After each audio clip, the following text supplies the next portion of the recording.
तो स्टूडेंट्स, तो बेटा आज हम करेंगे isothermal and adiabatic equation of ideal gas. Ideal gas आपने पढ़ा है ना, for an ideal gas P = RT आपने केमिस्ट्री में पढ़ा होगा, राइट। तो हम करेंगे सबसे पहले isothermal equation. Isothermal equation, right. Isothermal equation हमने करनी है किसकी? Of an ideal gas, of an ideal gas, ठीक है। Isothermal equation of an ideal gas, ये तो बहुत ही छोटा सा है आर्टिकल, 2-3 लाइनों का है। लेकिन इसके बाद जब हम करेंगे adiabatic equation of an ideal gas, उसमें कुछ पॉइंट्स ऐसे हैं जो हमने अभी किए नहीं हैं, लेकिन वो हमें आ चुके हैं यहाँ पे, ठीक है। तो उनको आपने एज इट इज़ जो है फिलहाल आपने उनको याद रखना है, और जैसे जैसे हम आगे लेक्चर आपको देते जाएंगे तो आपको वो सारी बातें क्लियर होती जाएंगी, ठीक है। क्लियर? तो हमारे पास isothermal equation of an ideal gas, for an ideal gas, for an ideal gas. Ideal gas के लिए हमारे पास गैस इक्वेशन जो है वो होती है PV = RT। ये तो आपने किया, वैसे PV = nRT होती है। यहाँ पर हमने क्या लिया? 1 मोल लिया, तो इसलिए n = 1। R is gas constant, right. R क्या है यहाँ पर? That is gas constant. T is temperature, right. P is pressure and V is volume. ये तो सारा पता है आपको। और गैस कांस्टेंट की वैल्यू आपने पढ़ी होगी 8.31 जूल पर मोल पर kelvin. 8.31 joule per mole per Kelvin. This is the value of R, right? So isothermal equation of an ideal gas. Ideal gas के लिए PV = क्या होता है? RT होता है। R क्या है? Gas constant. What is T there? That is temperature. What is V? That is volume. What is P? That is pressure, right? तो for an isothermal process, अगर हमारे पास प्रोसेस आइसोथर्मल है, for an isothermal process, isothermal process के लिए T क्या होता है? Constant. मैंने आपको बताया था कि उसमें टेम्परेचर क्या होता है, T क्या होता है? कांस्टेंट। अगर आपके पास आइसोथर्मल प्रोसेस में टेम्परेचर कांस्टेंट है, व्हाट डज इट मीन? कि R तो पहले ही कांस्टेंट है, T भी क्या है? कांस्टेंट है। इसका मतलब PV किसके बराबर हो गया? दैट इज कांस्टेंट, क्योंकि R तो पहले ही गैस कांस्टेंट है। T हमने क्या कर दिया कि आइसोथर्मल प्रोसेस है तो T भी कांस्टेंट होगा, इसका मतलब PV किसके बराबर हो गया? कांस्टेंट के बराबर। Which is an isothermal equation of an ideal gas. हम इसको ऐसा भी लिखते हैं, इसका मतलब क्या है कि P चाहे जितना मर्जी हो, B चाहे जितना मर्जी हो, लेकिन उनका प्रोडक्ट हमेशा क्या आएगा? कांस्टेंट आएगा। उनका प्रोडक्ट क्या आएगा बेटा? That is constant. तो हम इसको ऐसे भी लिख सकते हैं, P1 B1 that is equal to P2 B2, right. इस इक्वेशन को या इस इक्वेशन को हम क्या बोलते हैं? क्या बोलते हैं? That is known as isothermal equation of an ideal gas. This is the isothermal equation of an ideal gas. Got it? समझ आ गई? सभी को पता चल गया? तो अब हमारे पास isothermal equation of an ideal gas के बाद हमारे पास आएगा that is adiabatic equation of an ideal gas. अब हम करेंगे एडियाबैटिक इक्वेशन, ठीक है। एडियाबैटिक इक्वेशन को आपने ध्यान से सुनना है। Adiabatic equation of an ideal gas, right. अब हम क्या करेंगे? Adiabatic equation of an ideal gas. तो एडियाबैटिक इक्वेशन के लिए ये समझ आ गया आपको, इसमें कुछ नहीं है। जब भी आपसे पूछेंगे कि आइडियल गैस के लिए आपने आइसोथर्मल इक्वेशन जो है वो निकालनी है, right. Isothermal equation of an ideal gas, तो आपने सीधा बोला PV = कांस्टेंट, क्योंकि T कांस्टेंट होता है, R तो वैसे ही कांस्टेंट है, इसमें T कांस्टेंट है, R कांस्टेंट है, तो PV = कांस्टेंट। सो इसका मतलब क्या हुआ कि P1 V1 that is equal to P2 V2। Is that clear? पता चल गया? अब इसके बाद हमारे पास next is that is adiabatic equation of an ideal gas. अब हम करेंगे adiabatic equation of an ideal gas, ठीक है। Adiabatic equation of an ideal gas, इसमें आपने क्या लिखना है? Consider a 1 mole of an ideal gas in a vessel. आपने क्या करना है, consider 1 mole of an ideal gas. क्या किया आपने 1 मोल लिया आइडियल गैस का in a vessel which is thermally insulated,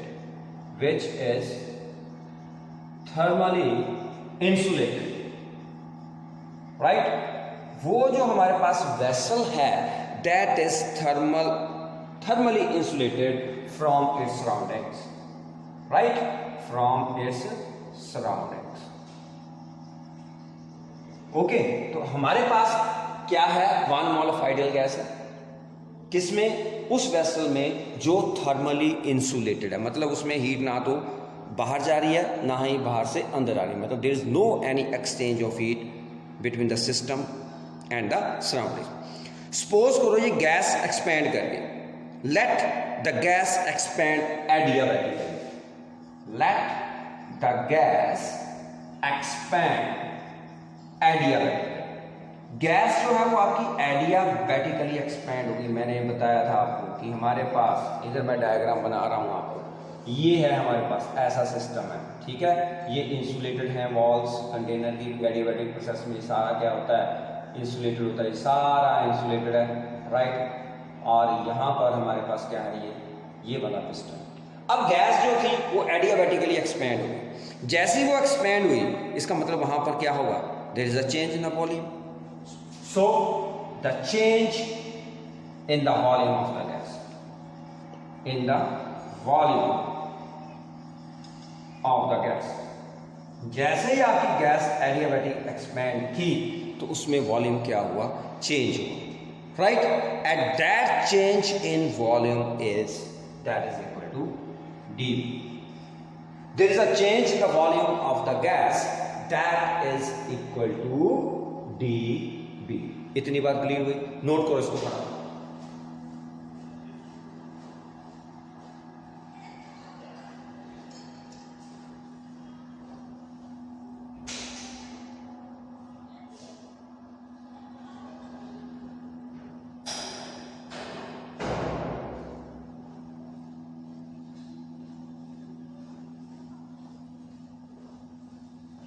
done, right. So adiabatic equation of ideal gas, हमारे पास 1 मोल ऑफ आइडियल गैस है उस वेसल में which is thermally insulated from its surroundings, right. Suppose करो gas adiabatically क्या कर गई, let the gas expand adiabatically, so there is a change in the volume. जब ये गैस एक्सपेंड करेगी तो पिस्टन भी ऊपर की तरफ आएगा कि नहीं, पिस्टन जब ऊपर की तरफ आएगा इसका मतलब क्या है कि इस गैस का, जिसमें गैस है उसका वॉल्यूम चेंज होगा, राइट। वो वॉल्यूम चेंज कितना है, dV। अब volume, let the gas expand adiabatically, इसका मतलब वर्क किसने किया वर्क, गैस ने किया, so work done by the gas. अब हम क्या करेंगे, work done by the gas. देखो ये बहुत इंपॉर्टेंट है और इसमें कुछ टर्म ऐसी है जो आपने अभी पढ़ी नहीं है, वो आगे आएंगे, ठीक है, तो इसलिए ध्यान से करना है इसको। सो work done by the gas, work done by the gas कितना होगा, दैट इज dW। तो वर्क डन हमने निकाला होगा PdV। ये तो हमने सबसे पहले मैंने बताया था ना कि हमारी यूज होगी equation where P is the pressure, dV is the change in the volume. Since work is done by the gas, अब गैस के पास एनर्जी कहां से आई, देखो इसमें गैस थी, थर्मली इंसुलेटेड थी, तो उसको वर्क करने के लिए एनर्जी कहां से आई, इसका मतलब क्या हुआ कि जो उसने वर्क किया, राइट, जो उसने क्या किया, वर्क किया, that is the eight the cost of its own internal energy. समझ आ गई, क्योंकि उसके पास तो कहीं वो है ही नहीं था, एनर्जी कहाँ से आनी थी, तो इसका मतलब उसने अपनी इंटरनल एनर्जी खर्च की। अब देखो हम बाहर नहीं जा रहे हैं, राइट, हमारे पास, हम बाहर से सामान नहीं लेके आ रहे हैं, तो वो सामान हम क्या खा रहे हैं, वो अंदर जो सामान पड़ा है वही कंज्यूम हो रहा है, इसका मतलब वो खत्म हो रहा है, राइट। ऐसे ही जब हमारे पास गैस जो है वो एक्सपेंड हो रही है, वो उसको बाहर से तो एनर्जी आ रही नहीं, इसका मतलब वो जो एक्सपेंड हो रही है eight the cost of its own internal energy. Since, write down, since the work is done by the gas at the cost of its own internal energy, own internal energy. जब internal energy उसकी क्या हुई, खर्च हुई, that at the cost of internal energy, it means there is a fall in temperature, right. जब internal energy, आपको पता है internal energy that is directly proportional to temperature, right. जैसे ही हमारे पास गैस एक्सपेंड होती है that is at the cost of its own internal energy, तो क्या होगा, there is a fall in the temperature, right. Suppose करो वो फॉल इन टेम्परेचर कितना हुआ, that is equal to dt। There is a fall in temperature that is dt। Small T नहीं लिख रहा, स्मॉल टी हम अक्सर किसके लिए यूज करते हैं, टाइम के लिए यूज करते हैं, कैपिटल टी टेम्परेचर के। So there is a fall in the temperature, right, clear. तो जब हमारे पास वर्क डन होगा बाय द गैस, और वो भी किस सिस्टम में है, एडियाबैटिक में, एडियाबैटिक प्रोसेस चल रहा है वो, तो इसका मतलब there is a fall in the temperature, क्योंकि इंटरनल एनर्जी खर्च हो रही है, इंटरनल एनर्जी खर्च हो रही है, there is a fall in the temperature, right. तो हमारे पास जो इंटरनल एनर्जी है उसका क्या फार्मूला है, ये मैं आपको बता रहा हूं, इसको आपने याद रखना है, du that is equal to ncv dt, where cv is the specific heat capacity। ये आपको बाद में बताऊंगा टर्म्स कहां से आती है, specific heat capacity at constant volume. अगर यहां पर P होता तो specific heat capacity at constant pressure आ जाएगा, ठीक है। याद रखना है टर्म, आपको बाद में बताऊंगा कि स्पेसिफिक हीट कैपेसिटी क्या होती है, पूरा एक्सप्लेन करूंगा आपको। नाउ du किसके बराबर आ रहा है, ncv dt, इसको याद रखना है, ये इंटरनल एनर्जी का फार्मूला है। n हमारे पास क्या है यहां पर, नंबर ऑफ मोल्स, cv क्या है, that is the specific heat capacity at constant volume, dt क्या है, चेंज इन टेम्परेचर, du आपको पता है चेंज इन इंटरनल एनर्जी। लेकिन n हमारे पास यहाँ पर 1 है, क्योंकि हमने सबसे पहले बोला consider 1 mole of an ideal gas, तो इसका मतलब हमारे पास जो du आया वो du किसके बराबर आया, cv dt, where n is equal to 1। इतनी बात क्लियर हो गई, पता चल गया, राइट। तो cv जो है that is the specific heat capacity of the gas at constant volume, right, specific heat capacity of the gas at constant volume, is that clear. अब सारी टर्म आपको पता चल गई। Now apply the first law of thermodynamics, ये note कर लिया, very good. Now apply first law of thermodynamics, पता है सभी को, मैंने कल पढ़ाया था। Apply first law of thermodynamics, right. आपने फर्स्ट लॉ थर्मोडायनामिक्स अप्लाई करना है, वो आपको पता है क्या बोलता है वो, कि हमारे पास जो dQ है that is equal to du plus dW। dQ किसके बराबर होता है, that is equal to du plus dW, right, clear. अब सारी वैल्यू पुट कर दो, आपके पास du किसके बराबर आ गया, cv dt, dW किसके बराबर आ गया, PdV, ये वैल्यूज हमने पुट कर दी, क्योंकि du भी हमने निकाला, dW भी हमने निकाला, राइट। अब आ गया हमारे पास adiabatic process, in an adiabatic process. जब हम एडियाबैटिक प्रोसेस की बात करेंगे तो इन एन एडियाबैटिक प्रोसेस हमारे पास जो dQ होता है वो 0 होता है, चेंज इन एनर्जी, एनर्जी तो एक्सचेंज नहीं हो रही, एनर्जी तो कांस्टेंट, चेंज इन एनर्जी क्या होगी, 0। So in an adiabatic process change in energy क्या होती है, 0, because there is no any exchange of energy. तो हमारे पास ये क्या बन गया, 0 that is equal to cv dt plus pdv। Okay, इतनी बात क्लियर होगी, पता चल गया। अब बहुत सारे स्टेप्स हैं बेटा इसके, for an ideal gas, for an ideal gas pv किसके बराबर होता है, RT। n क्या है यहाँ पर 1 है, क्योंकि मैं 1 मोल ले रहा हूँ, वैसे pv से क्यों nRT होती है, इसलिए मैं यहां पर n क्यों नहीं लिख रहा हूं, क्योंकि n जो है वो 1 हमने कंसिडर किया हुआ, p is equal to RT। Now differentiating both sides, ये बहुत इंपॉर्टेंट स्टेप है बेटा, डिफरेंशिएटिंग बोथ साइड्स। आपने दोनों साइड्स को क्या करना है, डिफरेंशिएट करना है। नाउ डिफरेंशिएटिंग बोथ साइड्स, अब ध्यान से देखना बेटा, इसमें हम प्रोडक्ट रूल लगाते हैं। जब हम डिफरेंशिएट करेंगे, देखो P हमारे पास क्या है, यहाँ पर वेरिएबल है, V हमारे पास क्या है, वेरिएबल है, T हमारे पास क्या है, वेरिएबल है, R क्या है, that is a gas constant. तो जब हमने इसको डिफरेंशिएट करना है, नोट कर लिया आपने, ओके। जब हमने इसको डिफरेंशिएट करना है इस इक्वेशन को, तो ध्यान से देखना कैसे डिफरेंशिएट करेंगे। Differentiating both sides. कौन सी इक्वेशन थी हमारे पास, PV is equal to RT। इसको डिफरेंशिएट करना है। देखो first function as it is derivative of side, हम किसके विद रिस्पेक्ट टू कर रहे हैं हमें नहीं पता, तो इसलिए मैंने यहां पर क्या लिख दिया, dv लिख दिया, प्लस ध्यान से सुनना, v को as it is derivative of p as equal to. अगर आपको लगता है कि आपने इसको डिफरेंशिएट विद बोथ साइड्स करना है, विद रिस्पेक्ट टू t कर लो। अगर आपने विद रिस्पेक्ट टू t करना तो आपके लिए इजी हो जाएगा, फिर आपको समझ आएगा। सपोज करो आपने डिफरेंशिएट किया both sides with respect to t, तो हमारे पास क्या होगा, मैं आपको और इजी कर देता हूं इसको। Differentiating both sides with respect to t, what is t, that is temperature, right. So p को as it is derivative of b with respect to t, कितना बन गया बेटा, dv by dt, plus v को as it is रखना है, derivative of p लेना, इसमें प्रोडक्ट रूल लगता है, फर्स्ट फंक्शन को as it is derivative of second, plus second as it is derivative of first. तो यहां पर आप क्या लिखोगे, dp by dt, right, that is equal to, हमारे पास क्या बन गया, p dv by dt plus v dp by dt, उसके बाद आ गया r, that is constant, derivative of t with respect to t, ये तो कैंसिल हो गया। तो हमारे पास क्या इक्वेशन आ गई बेटा, p dv by dt plus v dp by dt that is equal to r। Okay, clear, समझ आ गई। यहां से t उठाओ, इधर ले जाओ, उस समझ आ गई। यहां से t उठाओ, इधर ले जाओ, तो क्या बन गया, p dv plus v dp that is equal to r dt। Clear, यहां से हमने dt की वैल्यू निकालनी है। हमारा काम क्या है, dt की वैल्यू निकालना।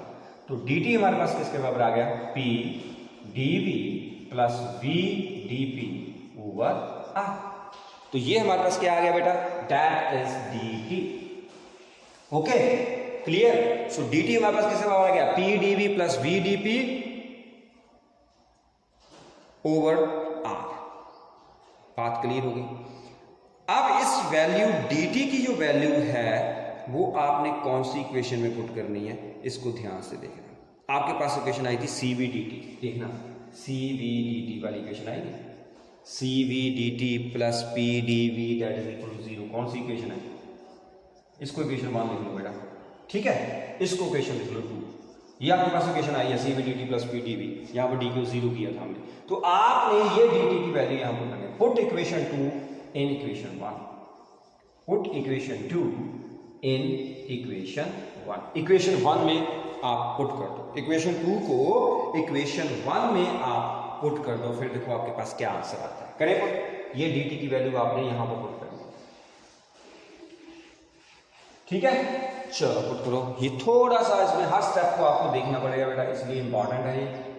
dv cv के साथ dt लगा, dt मतलब p dv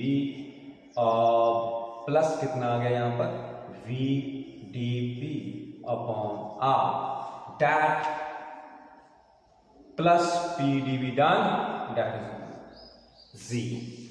यही बना dt, तो यहां पर हमने पुट करना था, वहां पर हमने पुट कर दिया। तो आपके पास क्या बन गया, cv p dv plus v dp upon r plus p dv that is equal to 0, right. अब हमारे पास cv को अंदर ले जाओ, क्या बन गया, cv p dv plus cv साथ में इधर vp है और dp है, प्लस ये r को एलसीएम लेके हमारे पास क्या बन गया, ये rp dv that is equal to 0।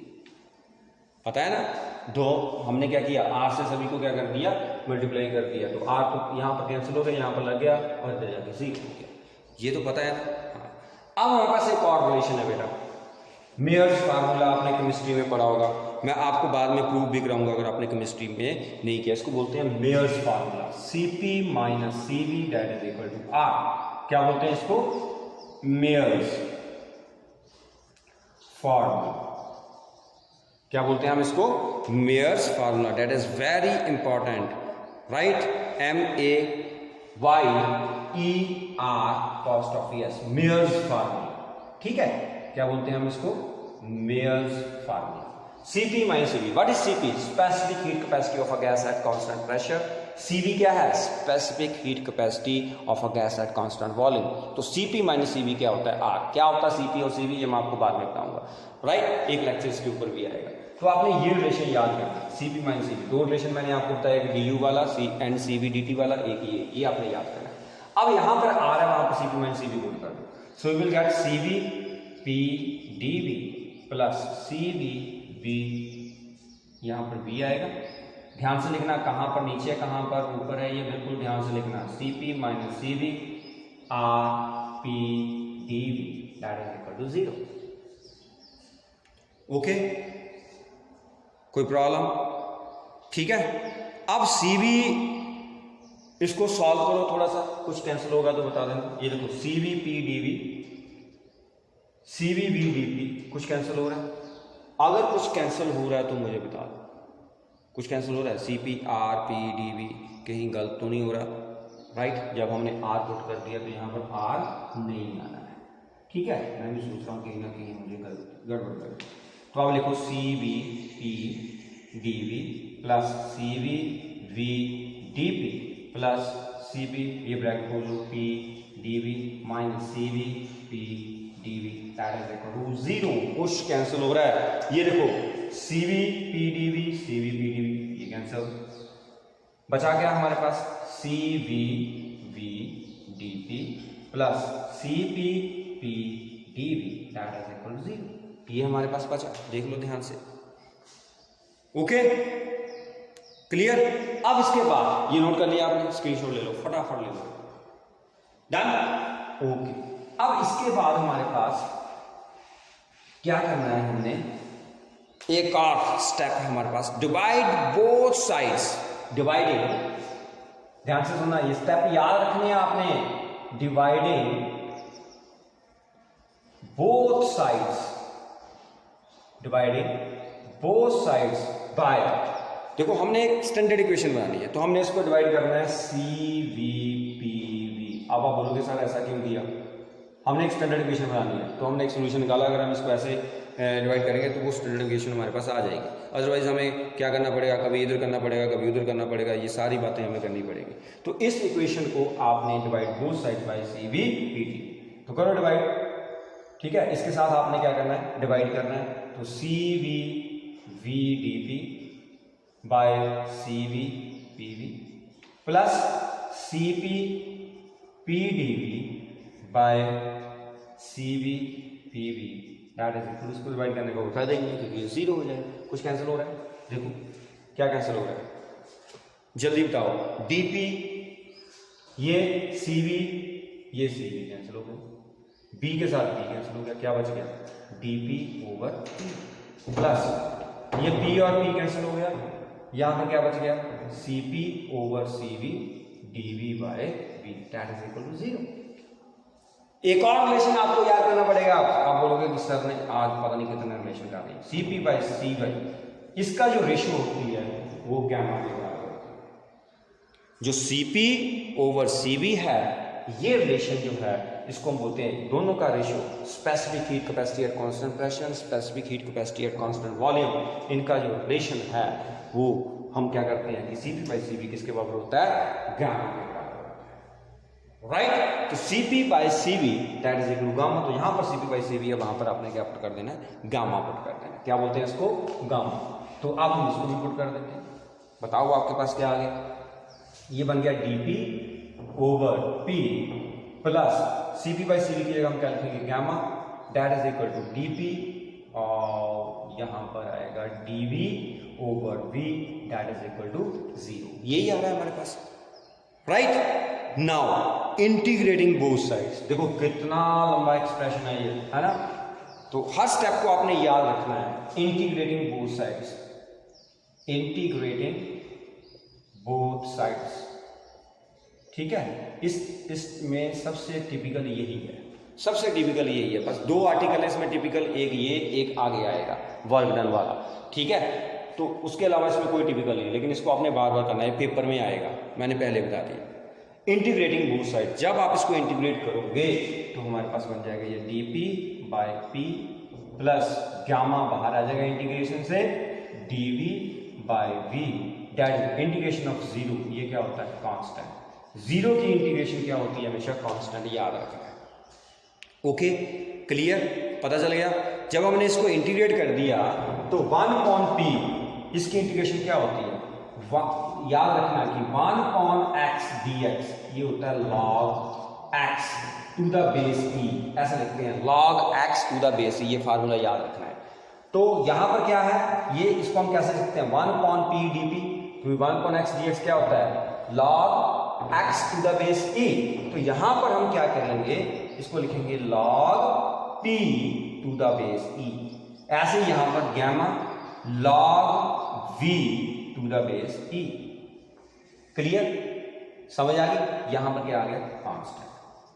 ये स्टेप याद रखना आपने कि 1/x dx integration of 1/x dx log x to the base e होता है। तो मैंने क्या लिख दिया log p to the base e, 1/v dv क्या बन गया log v to the base e। Okay, बहुत सारी चीजें हैं इसमें, ठीक है। चलें आगे, इंटीग्रेट कर दिया आपने। अब ध्यान से देखना, एक और फार्मूला है हमारे पास, सारे फार्मूले याद रखना कि हमारे पास log x की पावर n, ये किसके बराबर होता है n log x, ये n log के आ गया, नहीं दिखाई दे रहा है, चलो यही को लिख देता हूं। हमारे पास क्या है फार्मूला, क्या है कि log x की पावर n, तो ये किसके बराबर होगा n log x, n आगे आ जाएगा log के आगे। एक और फार्मूला हमारे पास, ये याद कर लेना, मैं सारे लिख ही देता हूं, log x इंटू वाई, ये होता है log x plus log y, याद रखना है log x plus log y। एक हमारे पास log x ओवर y आता है, तो ये किसके बराबर होगा log x minus log y। ये फार्मूले आपने log के याद रखने हैं। दिखाई दे रहे हैं ना सारे, दिखाई दे रहे हैं, राइट। ये नीचे वाला नहीं दिखाई दे रहा मुझे लगता है आपको, ये लो आप दिखाई दिया। ओके क्लियर, log x की power n log x, log x into y log x plus log y, log x over y log x minus log y। Clear है, ये फार्मूलाज आपने याद रखने हैं। तो यहां पर हम सारे फार्मूलाज जो हैं वो अप्लाई करेंगे, ठीक है। स्क्रीनशॉट ले लेना इसमें। अब इसमें ये देखो log e to the log p to the base e, ये गामा इधर चला जाएगा, बताया ना कि v की पावर गामा, ये किसके पावर होगा गामा आगे आ जाएगा, या तो गामा को v की पावर बना दो या इसको आगे लिख लो, one and the same thing, that is equal constant, right. ये कांस्टेंट के बराबर आ गया। अब ये है log x plus log y, हम p को x मानेंगे, इसको क्या मानेंगे y मानेंगे। ओके, तो हमारे पास क्या बन गया log, यहां पर दिखाई दे रहा है राइट, log को log to the base e, ये x प्लस y मतलब p इंटू v की power gamma, that is equal to constant. ठीक है, क्लियर, पता चल गया। सो जब हम इसका एंटी लॉग लेंगे तो कांस्टेंट का एंटी लॉग भी क्या होता है कांस्टेंट होता है। तो हमारे पास यहां से अब हमारे पास क्या आंसर आया फाइनल, ये नोट कर लिया आपने। टेकिंग एंटी लॉग, देखो हम भी क्या कर रहे हैं, पहले लॉग ले रहे हैं फिर एंटी लॉग ले रहे हैं। Taking anti log, on taking anti log, anti log we get, जब आप एंटी लॉग लेंगे लॉग कैंसिल हो जाएगा, पी वी पावर गम, और कांस्टेंट का लॉग फिर से कांस्टेंट आ जाएगा, कोई ना कोई कांस्टेंट आ जाएगा, कोई ना कोई उसकी वैल्यू आएगी। तो हमारे पास ये जो इक्वेशन आई P V gamma that is equal to constant, ये हमारे पास क्या है, that is the adiabatic equation of an ideal gas. So this is the adiabatic equation of an ideal gas. Okay, ये एडियाबैटिक इक्वेशन है ideal gas. इसको हम ऐसे भी लिख सकते हैं P1 B1 gamma that is equal to P2 V2 gamma. यहाँ पर वन ऐसे ही P3 V3 गामा, मतलब ये P और V गामा का प्रोडक्ट क्या होगा, कांस्टेंट होगा। ओके, समझ आ गई। अब इसकी हमने देखो, एक तो ये मैंने फॉर्म बता दी, एक ये बता दी, first form, this is second form. अब हमने अनदर फॉर्म इसकी निकालनी है, ध्यान से देखना है इसको, ठीक है। सारी फॉर्म्स है एक ही बात है, राइट, है एक ही बात है, लेकिन डिफरेंट डिफरेंट फॉर्म्स में ये क्या होता है, यूज होता है। अनदर फॉर्म लगाते हैं, देखो as we know that P is equal to RT, हमें पता है कि PV किसके बराबर होता है, RT के बराबर। यहां से V की वैल्यू निकाल दो, that is equal to RT upon P। ये आप क्या करो, इसमें पुट करो, फर्स्ट इक्वेशन कर दोगे put, substitute the value in equation A। जब आप A इक्वेशन में पुट करोगे तो हमारे पास क्या बनेगा, देखो P V की पावर गामा की जगह हम क्या लिखेंगे, RT upon P gamma. Put it in equation A। जब हमने पुट कर दिया तो ये क्या बन गया, कांस्टेंट, राइट, क्लियर। ध्यान से देख लेना इसको। अब थोड़ा सिंप्लीफाई कर लेते हैं इसको। ये सारी इक्वेशंस आपने याद रखनी है बेटा, ठीक है, सारी इक्वेशंस आपने क्या करनी है, याद रखनी है। अब देखो हमारे पास क्या बन गया, P, यहां पर R की पावर गामा है लिखो, यहां पर T की पावर गामा है लिखो, और नीचे भी क्या है, P की पावर गामा, ये भी लिखो क्योंकि सभी की गामा पावर आएगी, that is equal to constant. Okay, अब ये P की पावर नीचे आ जाए, ये देखो R गामा मैं इधर ले आऊंगा, यहां पर रखा मैंने T गामा, इधर कांस्टेंट अपॉन R गामा इधर आ गया, और नीचे क्या रह गया, P गामा, ये नीचे आ गया, इसकी पावर -1 हो जाएगी। अंडरस्टैंड, तो न्यू फार्मूला हमारे पास बन गया, T gamma over P gamma -1 that is equal to, अब constant upon R that is another constant, ये भी कांस्टेंट ही हुआ, दैट इज अनदर कांस्टेंट, तो हमारे पास कांस्टेंट ही हुआ ना ये, तो हमारे पास क्या बन गया, T1 gamma upon P1 gamma -1 that is equal to T2 gamma upon P2 gamma -1। This is another equation, ठीक है, क्लियर। ये भी क्या है, adiabatic equation of an ideal gas है। गॉट इट, समझ आ गई। अब चले नेक्स्ट पे, नोट कर लिया सभी ने, वेरी गुड। अब हम करेंगे नेक्स्ट वाला, एक और है इसकी इक्वेशन। अब हम करेंगे P is equal to RT, अब हम P की वैल्यू पुट करेंगे, PV that is equal to RT। अब हम P की वैल्यू पुट करेंगे, P क्या है, RT अपॉन V। हमारे पास इक्वेशन क्या थी, PV gamma that is equal to constant, so P की वैल्यू पुट कर दो, RT upon V gamma that is equal to constant. तो हमारे पास क्या बन गया, ये PV गामा, ये V ऊपर चला गया, gamma -1 that is equal to constant upon R that is equal to another constant, तो ये भी कांस्टेंट ही है। तो हमारे पास नेक्स्ट इक्वेशन क्या आ गई, T1 V1 gamma -1 that is equal to T2 V2 gamma -1। ये हमारे पास अनदर इक्वेशन आ गई सी। तो हमारे 5 इक्वेशन बता दी आपको, 5 की 5 आपने याद रखनी है, राइट। सो ये थी हमारे पास एडियाबैटिक और isothermal equation of an ideal gas. पहले मैंने आइसोथर्मल आपको करवाई, वो तो छोटी सी थी, लेकिन एडियाबैटिक इक्वेशन जो है वो बहुत बड़ी है, तो इसको ध्यान से करना है, ठीक है बेटा। Okay then, goodbye. ध्यान से एक एक दो बार 3 बार लिखना है इसको, हर स्टेप आपने देखना है, कहाँ पर हमने डिफरेंशिएट किया, कहाँ पर हमने एंटी लॉग लिया, कहाँ पर हमने CP - CB की वैल्यू पुट की है, कहाँ पर हमने DU की वैल्यू पुट की है, कहाँ पर हमने CV की वैल्यू पुट की है, कहाँ पर हमने DT की वैल्यू पुट की है, सारी बातें याद रखनी है। पहले इसको आपने लिखना है सही ढंग से, फिर उसके बाद 1-2 बार आपने इसको पढ़ना है, फिर खुद लिख के देखना है। ओके बेटा, गुड बाय बेटा।